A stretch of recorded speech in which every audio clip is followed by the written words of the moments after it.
नमस्कार, स्वागत है आप सभी का सी न्यूज भारत में और मैं हूं आपके साथ ज्योति श्रीवास्तव। वक्त हो चुका है गुजरात बुलेटिन का। गुजरात बुलेटिन में बात करेंगे अहमदाबाद की, जहां देर रात एक कार चालक ने एक युवक को मारी टक्कर। अगली खबर भी अहमदाबाद से है, जहां एसजी हाईवे पर तेज रफ्तार कार ने बाइक को मारी टक्कर। ऐसी तमाम खबरों पर विस्तार से होगी चर्चा।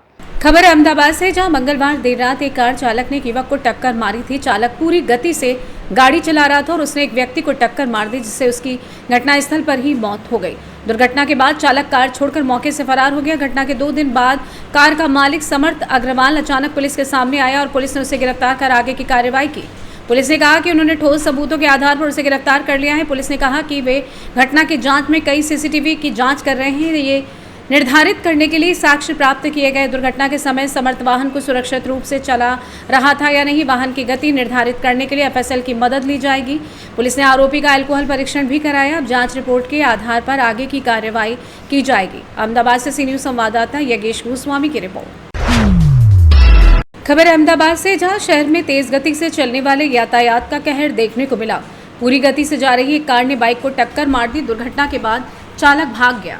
राहुल भाटिया नामक व्यक्ति गंभीर रूप से घायल हो गया। दुर्घटना के बाद कुछ लोग मदद के लिए दौड़कर आए। इस बीच अचानक एक्टिवा चालक वहां आया और 2 लोगों को टक्कर मार दी। कुछ ही मिनटों के अंतराल में हुई 2 दुर्घटनाओं में 4 लोग घायल हो गए। सभी को इलाज के लिए 16 सिविल अस्पताल में भर्ती कराया गया है। यातायात पुलिस ने प्रत्यक्षदर्शियों का बयान ले लिया है और आगे की जांच जारी है। दुर्घटना करने वाली कार का चालक टक्कर मारने के बाद घटनास्थल से फरार हो गया है।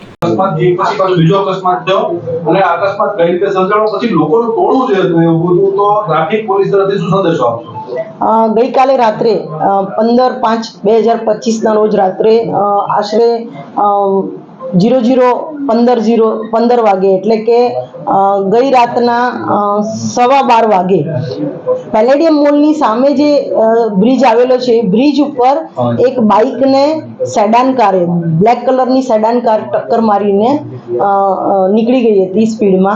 તો એના કારણે જે બાઇક સવાર આંદ્રે ભાટિયા નામનો બાઇક સવાર ત્યાં ઇન્જર્ડ હતા। એ અકસ્માત જોવા માટે ત્યાંથી જતા રાહદારીઓ, સામેની બાજુ અને આ બાજુ બધા રાહદારીઓ એ અકસ્માત જોવા ઊભા રહી ગયા। અને એ દરમિયાન એક મંથન પટેલ કરીને બાઇક સવાર નીકળ્યો ત્યાંથી। તો એણે એ જે ટોળું છે એની સ્પીડ એટલી હતી કે ટોળું એને કદાચ દેખાયું નહીં દેખાયું, પણ ત્યાં ટોળામાં એની બાઇક સાથે ઘૂસી ગયો, જેના કારણે ટોળામાં ઉભેલા 3 લોકોને એણે ઇન્જર્ડ કર્યા હતા। એ પોતે પણ ઇન્જર્ડ થયેલ છે। મારો આપના માધ્યમથી એક જ સંદેશ છે કે જ્યારે જ્યારે રોડ ઉપર અકસ્માત થાય છે ત્યારે અકસ્માત જોવા જનારા રોડ ઉપર જે ટોળું વળે છે એનાથી ઘણી વખત બીજો અકસ્માત જે આ સર્જાયો એ અને આની પહેલા પણ તથ્ય પટેલ વખતે પણ આ અકસ્માત સર્જાયો। તો આ રીતના અકસ્માતો જે સર્જાય છે તો મહેરબાની કરીને જ્યારે જ્યારે રોડ ઉપર અકસ્માત થાય ત્યારે લોકોને મારી વિનંતી કે ટોળું વળીને રોડ આખો બ્લોક કરીને ઊભા નહીં રહી જશો। ના હોય તો સાઈડમાં એનું વ્હીકલ અને ઇન્જર્ડ વ્યક્તિને સાઈડમાં લઈ જઈ અને એના માટે એમ્બ્યુલન્સ બોલાવવાની ને એ કાર્યવાહી કરવા વિનંતી। એની અંદર જે મંથન પટેલ છે કે જેણે ટોળામાં જ એનું પોતાનું 2 વ્હીલર ઘુસાડી દીધું હતું, એ ઇન્જર્ડ છે, હોસ્પિટલાઇઝ છે। એની ધરપકડ અમે હોસ્પિટલમાંથી રજા આપશે એટલે કરી લઈશું। અને જે સેડાન કાર છે એનો હજી ચાલક અને કાર મળી નથી। એની વિડીયો ફૂટેજ અમે સીસીટીવી ફૂટેજ જોઈ રહ્યા છીએ। તપાસના અંતે અમે એ કાર ચાલકની પણ ધરપકડ કરીશું। अहमदाबाद से सी न्यूज संवाददाता यज्ञेश गोस्वामी की रिपोर्ट। गुजरात बुलेटिन में बस इतना ही। देश दुनिया की बाकी खबरों को जानने के लिए आप देखते रहिए सी न्यूज भारत।